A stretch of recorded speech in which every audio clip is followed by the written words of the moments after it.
And so when you look at it from that standpoint, to supplement your income by playing 3-on-3 basketball in the United States, in Miami specifically, for a few months where they're talking about doubling, we all know what happened with Brittany Griner when she went to Russia. We all felt like it was politicized and she was railroaded. The WNBA launched a full investigation after claims of racist fan behavior took over the headlines.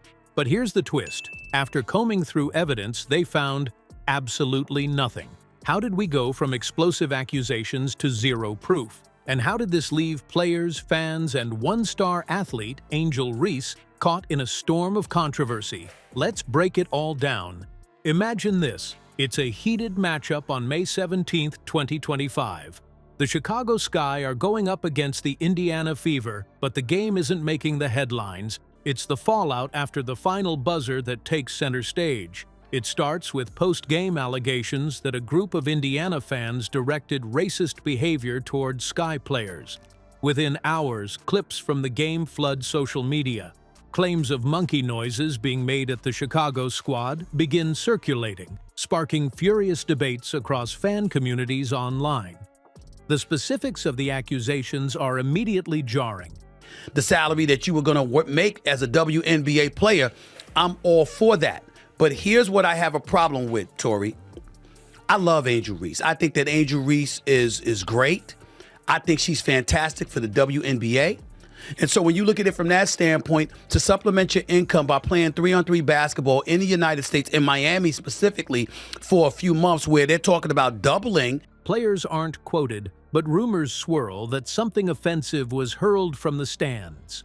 Tweets emerge from accounts claiming to have seen it all happen live, insisting that what went down was undeniable.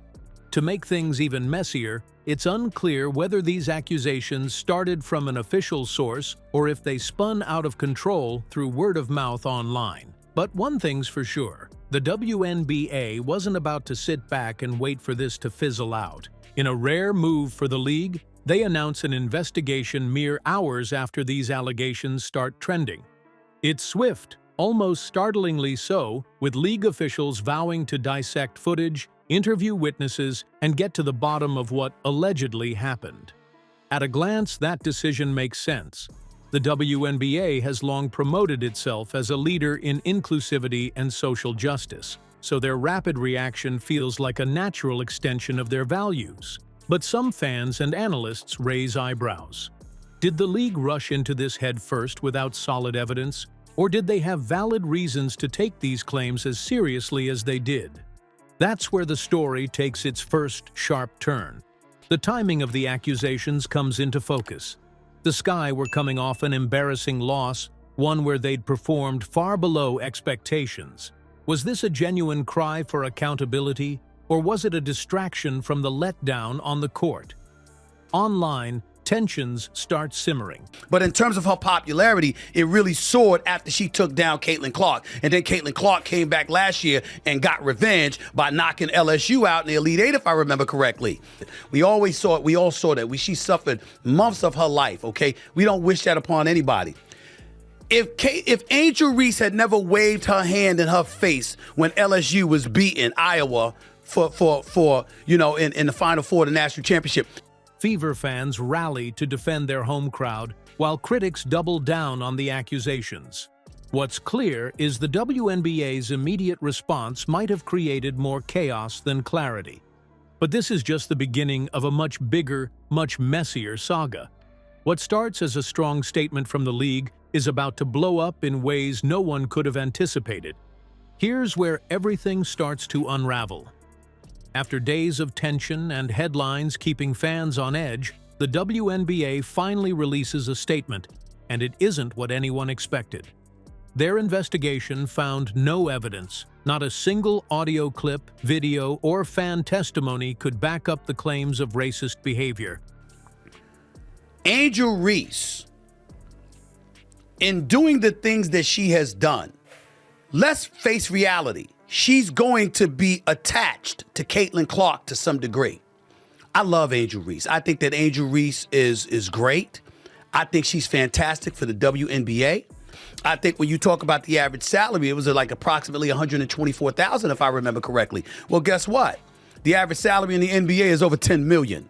Just like that, the explosive story that dominated social media deflates.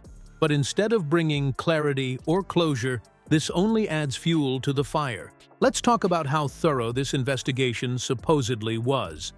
The league reviewed hours of video from the arena, analyzed audio recordings, and interviewed dozens of fans, staff, and players. They even took statements from arena security and the officiating team. From the outside, it's hard to argue they didn't dig deep enough. But for all the resources poured into this, the result was the same across the board. Nothing. Not even a fragment of proof to justify the original allegations.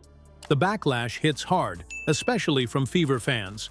Many felt singled out, hurt, and flat-out dismissed.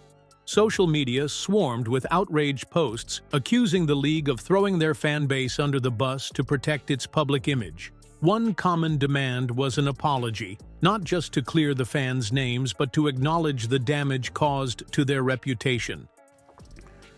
Angel Reese, in doing the things that she has done, let's face reality. She's going to be attached to Caitlin Clark to some degree.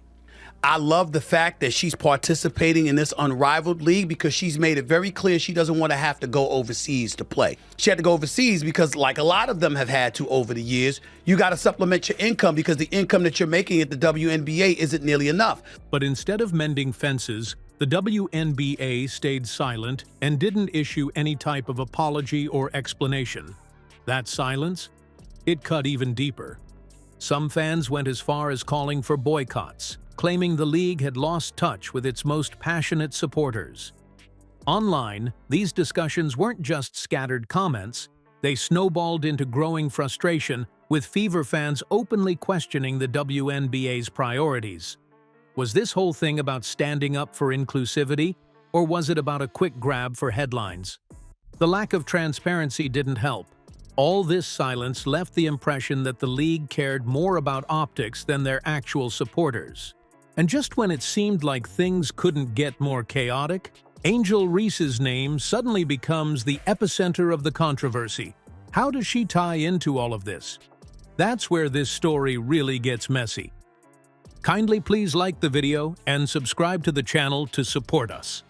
The WNBA's decision to jump headfirst into the investigation may have been meant to showcase leadership, but it backfired in ways they couldn't have predicted. Fever fans felt betrayed when accusations against them were proven unfounded, yet no apology or acknowledgement followed from the league. Social media didn't hold back, with phrases like "out of touch" and "reactive" popping up everywhere. The frustration didn't stop there. Fans questioned whether the league genuinely cared about them. Rebuilding trust now feels like a steep uphill climb. Do they prioritize community or only optics? It's a question fans are asking loudly, and they want answers.